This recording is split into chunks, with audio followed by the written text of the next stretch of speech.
There are millions of miles of remote trails and roads in North America. So how do we stay safe walking them in a world where violence is steadily increasing?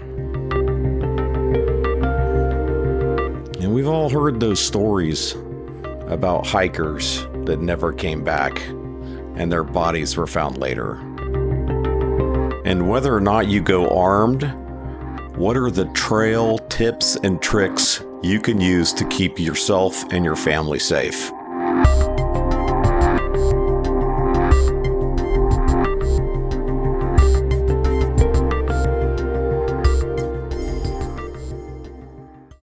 If you're like me, you probably spent a lot of time walking remote dirt roads, trails, be it hiking trails, game trails, whatever. And maybe also like me, you get off the beaten path and you make a trail for yourself. I've been in love with the natural world for a long time. The real world, not the concrete jungle, the man's world. And I've done, probably at this point in time, low 5 digits when it comes to mileage I put on my feet. And throughout that time, and of course my military experience kind of helped tweak that a bit, but there's certain things that I try to pay attention to when I'm out in remote places. And so I want to share that with you guys today. It might help keep somebody safer. I'm actually doing this video for a patron of mine. He lives down near the Arizona-Mexico border, and he had a scary thing happen when him and his wife were hiking the other day. Basically, he was slightly like separated from her, and he heard yelling in Spanish and looked, and 5 men were running towards his wife yelling. And luckily he was armed and was able to deter them from doing whatever it was they intended on doing. So he got me thinking about what I do on trails, because they were out hiking at the time. And so yeah, I'm just going to share it with you guys. It's always a conversation on this channel. Maybe you'll learn something, maybe you won't. But make sure you hit it up in the comments down below. And let's get right after it, dudes. We're going to start with SEALs. SLLS, something I learned in the infantry. It stands for stop, look, listen, and smell. Now in the infantry, I was taught to take a knee like this before conducting it, and to basically just stop moving. Is it important to take a knee out there in the real world? It kind of depends on your situation. A lot of times that vertical movement can attract the eye. So if you're just walking and you see something and you just stop where you are, that's probably the best way to go about it. Remember, this video is not about patrolling. We're not going to talk about a whole bunch of tactics and stuff like that. Just the way I work a trail. What happens when you stop? Well, your feet are no longer making those crunching noises on the ground. Your collar's not rubbing up against the back of your neck. And when I mean stop, I mean stop. I mean, don't be turning your head from side to side. Just stop. Use your eyes. Okay, so now you have no sound that's being created by the movement of your clothing. What you'll notice is that your ears adjust to the sounds of you working a trail. And then when you stop and you make no sound whatsoever, your ears will pick up stuff that you're not normally going to hear. Okay, they're really tuning in. And that's where listen comes in, right? The second part of SEALs. We are looking while we're doing this. And after you've remained stationary for a little while and you've been listening, you can go ahead and move your head. Right? Because if we stopped, we're looking this direction. Eventually I want to turn my head over here. I want to look over here. Smell is kind of a weird one for a lot of people. They don't realize that the human olfactory senses are actually pretty good, especially if you're in some kind of survival situation, or you've been fasting for a number of days, or you're really hungry. I've got a little story from Ranger School to illustrate my point. We were in this patrol base and I smelled peanut butter. And so I started walking around trying to find who was eating the peanut butter, and found it was a guy that was at a far corner of the patrol base triangle. He was 100 yards roughly from me, and there was very, very little wind, and I smelt the peanut butter because you're starving in that school. And the more you live a life where you're surrounded by the wilds, the more you pick up this stuff, man. Like when I go to the grocery store, I could smell the laundry detergent aisle like halfway across the store. As a matter of fact, I avoid it like the plague. So yeah, you can actually be out somewhere, and I've had this happen where I smell like Tide or some kind of laundry detergent, and next thing I know, I come around the corner and there's some people that have stopped and are taking a little bit of a break. The next thing I want to talk about is how civilized humans tend to think very two-dimensionally. They'll be on some kind of trail or a road and they're just kind of looking left to right. They're not thinking about what might be above them in a tree. They're not paying attention to which direction the clouds are moving or which direction the wind is blowing from. But probably most importantly on a trail is they're not looking at the ground and paying attention to tracks. I just walked part of this road here and you can tell I left some tracks, but that's just something that modern people really don't pay attention to. And out on a trail, weird shit can happen, guys. I met this other dude once upon a time, another story for you. And he was going down a trail, he's by himself way up in the backcountry.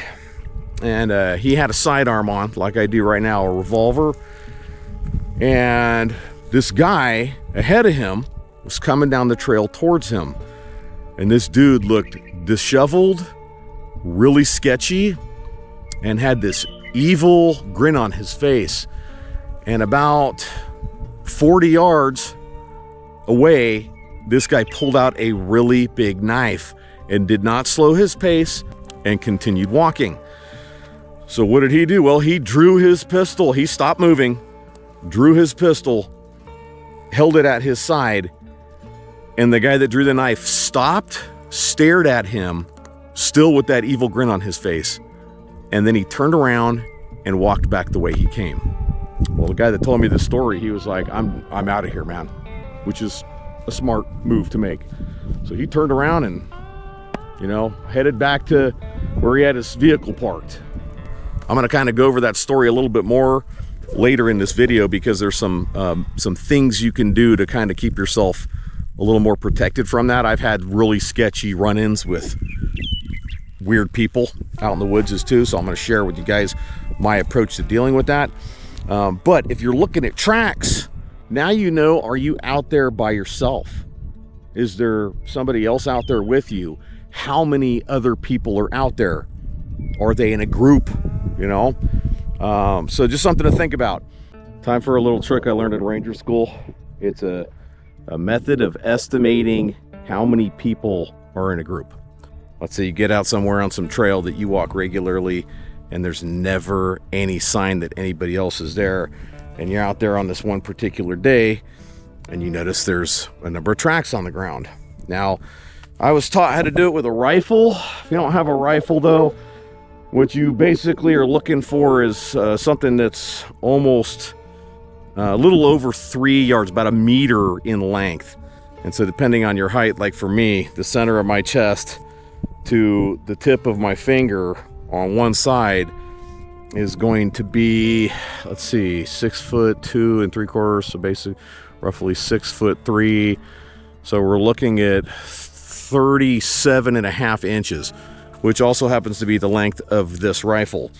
So you actually want something that's a hair longer than that. I want to say that the rifle I was carrying in the military, not the SAW, but the M16, I want to say it was 39 inches long. So you get the idea, but you're basically going to have something that's about that length. You could pick up a stick, measure it from your sternum out to the tip of your fingers, break it off right there so you got something that's roughly the right length, maybe a little bit longer. Are you a short person? Or you're going to need a stick that's a little bit longer. And what you're going to do is you're going to take this rifle and you're going to lay it on the ground. Okay, so we're going to lay it right there. And we are going to count every print and every partial print in the length of this rifle. And like I said, this is 37, a little over 37 inches. So we might add a little bit. All right, so what do we have? We've got one print there, 2, 3, 4, and we're gonna count this one because it's just a hair past 5 prints. So we got 5 footprints here, divided by 2, that gives us 2.5. Rounded up, that gives us 3. I actually walked this 3 times to put these prints down. The average person has a stride that's 2 to 3 feet. I take pretty long strides. My 100-meter pace count is 54, meaning my left foot hits the ground 54 times on a clear, flat surface when I'm trying to get somewhere. Okay, now here's the other thing I gotta keep in mind. Are you doing this on like a steep incline? Because it's going to shorten up those steps. So instead of dividing it by 2, you might want to divide it by 1.5. Are you in Cambodia? Is the tallest person where you are 5 feet tall? What kind of stride are they going to take? You guys get the idea. Basically have to kind of adjust it based on terrain and where you are to come up with a fairly accurate number. But it's fairly accurate, guys. I've done it multiple times. You will see that when you get to groups of people that are in excess of 10, that you're getting to a point where they're just walking over each other's footprints, and so you can't really estimate beyond that. Now you just know there's a shit ton of people out on the trail. The next thing I'm looking for is oddities. And for you guys right here, I tossed my overshirt on the ground. You guys have probably seen this out hiking, right? You're going down the trail and you see a pair of underwear laying there. Is that weird?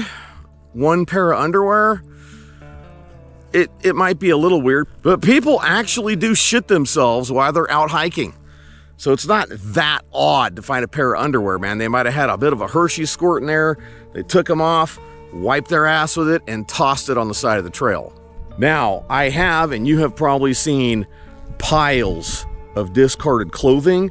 Is that somebody that just dumped some trash on the side of some remote dirt road because they're too cheap to take it to the dump? Or is it one entire outfit worth of clothing? And I've seen that, and that to me is really sketchy, especially if it's fresh. Now, you have to kind of judge these moments, you know, but I've actually gone and been in places where I've looked around looking for a body. I didn't find one, you know, but we've all read those stories about hikers that are out on some trail in some national forest that get murdered. It's just something to keep in mind, you know what I mean? Like, you can find yourself in a bad situation all of a sudden because you found some clothes that were fresh and started poking around. That's a pretty odd sight, right? What would you do if you saw that on a trail? I had a couple of sheep get killed by coyotes out here this last winter. Did you come across a whole bunch of fresh carcasses and a whole bunch of wolf scat? Are you near a wolf den? Stuff to think about, guys. That brings me to the next part of the topic. Are you armed? Oftentimes when I'm walking trails like this, unless I'm in a state that's very restrictive to it, I'm either open carrying a handgun that's suitable for hunting in the area, or I'm carrying a long gun, and usually I'm going to be carrying a long gun. Over the last 4 years, dudes, this country has gotten more dangerous. That's what the crime stats say, and they've even tried to pad those and lie about them. But that's just the facts, dudes. And so hopefully the next 4 years it'll get safer. But in the meantime, you know, you want to make sure you protect yourself and protect your family. And that's going to bring us to the next thing that's important, and that is using the buddy system. I learned a long time ago that I have family members that will call search and rescue on me if I go way out in the boonies and don't give them an idea as to when I'm going to be returning to cell service. It's happened multiple times. It's funny because search and rescue could never find us. So that's one way in which you can use the buddy system. You can let somebody know where you're going, how long you're going to be there, when they can expect you to get back, and you can let them know, hey, I'll text you when I get cell service and I'm on my way home again. The other way you can use the buddy system, obviously, is to make sure you bring somebody with you out there on the trail, and I highly suggest this. For obvious reasons, guys. Things can happen. You can break an ankle or something like that, and now all of a sudden you're way out in the boonies. Nobody knows exactly where you are, and you've got to hope that whatever family member you told your whereabouts to You know, they're going to wait 3 days anyways to find out that you're actually missing before they call anybody. It's going to be a really shitty 3 days and 3 nights out there with your broken ankle, right? So if you have somebody else with you and they're capable of helping you get back, they can do that. If not, they can go back and get help and get you recovered. Another thing you can do is bring dogs with you. You know, dogs are amazing trail companions, especially once they get trained up on it. My dogs are great, and here's something I want you guys to think about. That animal right there has far better smelling than you and probably better hearing than you as well. I always pay attention to my dogs. Always watching my dogs. It's one of the things I've learned living off-grid the way I have, way out in the boonies for years and years and years, is that your dog will tip you off to stuff. I mean, I actually, my hearing isn't the best, but it's plenty good if I don't have any background noise. So like right now, I don't have any background noise, so I can, you know, I've got actually really good hearing if I don't have something to kind of screw with it. You'll be on the trail and all of a sudden your dog will stop and just stare in a certain direction. What's off in those bushes? What is he hearing or smelling that you're not aware of yet? So dogs are big to me, man. I always have a dog with me working the trail. Cowboy. Cowboy. Come here, buddy. Cowboy is my main trail dog. This guy. And he is excellent. Ranger's still young, and he's getting it figured out. And he is smarter than shit. It would probably scare you if you realize how smart that border collie is. Learn how to read sketchy people. Who's read the book by Gavin DeBecker called The Gift of Fear? If you haven't read it, you probably should. And have your kids read it, have your wife read it. What the book basically talks about is if you get a vibe, a bad vibe, trust it. Trust it. And you should do the same thing on a trail, man. I'll be going down a trail, hiking, you know, and some woman by herself's coming towards me, dressed in her hiking gear, and she's actually kind of looking, either they're looking like kind of worried because I'm this dude out there all of a sudden, or they're, you know, trying to smile, trying to be friendly. I might cross paths with a dude on the trail that's basically rocking the same vibe. He's got his camelback on, and, you know, he gives me the friendly little hiker wave as he goes on past the other direction. But you also might run into sketchy people, and I've had this happen. And who's heard of the 21-foot rule? It's something that they teach police officers and people that work in security, you know, executive protection, all that. And basically what it means is that someone that means to do you harm can cover 21 feet in roughly 2 seconds.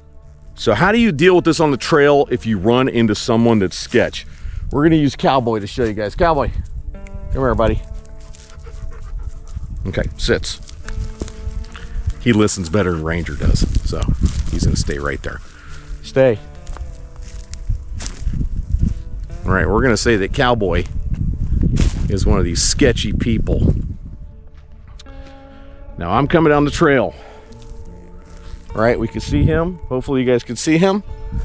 I'm coming down the trail, and even before, hey, Cowboy, sits.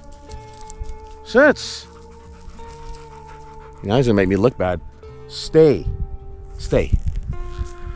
Try that again.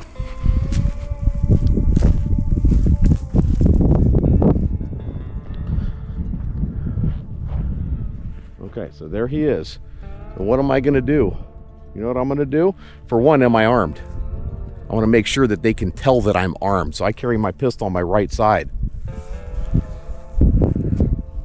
So I wanna make sure my right side is towards that individual.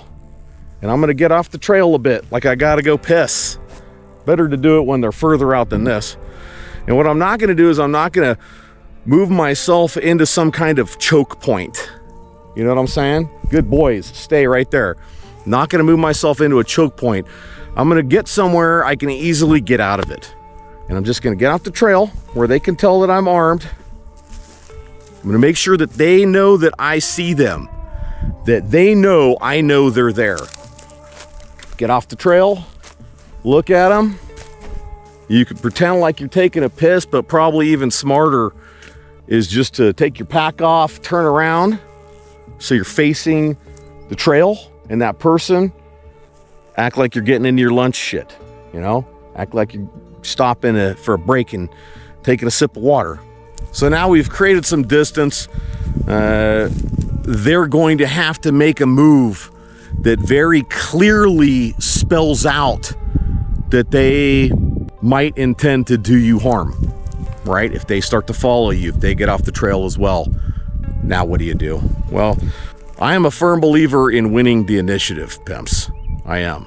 So I am not above drawing my handgun and holding it at my side to, one, remind them that I'm armed, and to two, cut down on the time it's going to take me to put that handgun into action if I need to. If I have a long gun, I'm likely to just take it off of safety and just hold it in both hands. I think that's probably a good place to wrap it, guys. I'd like to get out and do more videos outside, but the wind almost never allows it. If you know of an awesome lapel mic that really cuts the wind, please let me know in the comments down below. Like the video, share it, subscribe. Make sure you check out my Patreon link in the description, and I'll see you guys in the next video.